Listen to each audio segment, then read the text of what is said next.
అమ్మా, నువ్వు ఎప్పుడు పుట్టినావు? నీకేమైనా గుర్తుందా? నాకు గుర్తులేదు.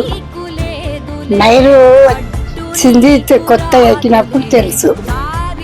అవునా? నెహ్రూ అంటే స్వతంత్రం వచ్చినప్పుడు ఉన్నావా? ఆ, ఉన్నావా? ఉన్నా అంటే మంచిగా. నీకు ఇప్పుడు ఏజ్ ఎంత ఉంటది? 90కి ఎక్కువ ఉంటుంది. ఉంటదా? సినిమాలు చూస్తుండేనమ్మా నువ్వు? చూస్తుండే. తెలుగులో ఏ సినిమా ఇష్టం ఎక్కువ? సంసారం ఒక చదరంగం, హిందీలో ఏ సినిమా ఇష్టం? చోటన బాబు, రామ్ లఖన్. ఇష్టమా నీకు ఆ సినిమాలో? కరుణార్జున్, రామ్ లఖన్ ఎందుకు ఇష్టం నీకు సినిమాలు అవి? ఇద్దరు కొడుకులు ఉంటారు కదా. ఆ రెండు సినిమాలు ఉంటావా? ఇద్దరు. నీకు ఇద్దరు కొడుకులు అని చెప్పేసి ఇష్టమా? థియేటర్ పోయినావా లేదా ఇంట్లోనే చూస్తుండేనా? చూపించారు మెంట్రీలా. మింట్రీ అంటే ఎడిగి పోయినావు? హైదరాబాద్ దాటి పునగోడిన పూణే పోయినావా? పూణేలో ఏం చేసినావే నువ్వు? ఇల్లుందా నీకాడ? మెంట్రీలా పని చేసిన. మింట్రీలో జాబా నువ్వు?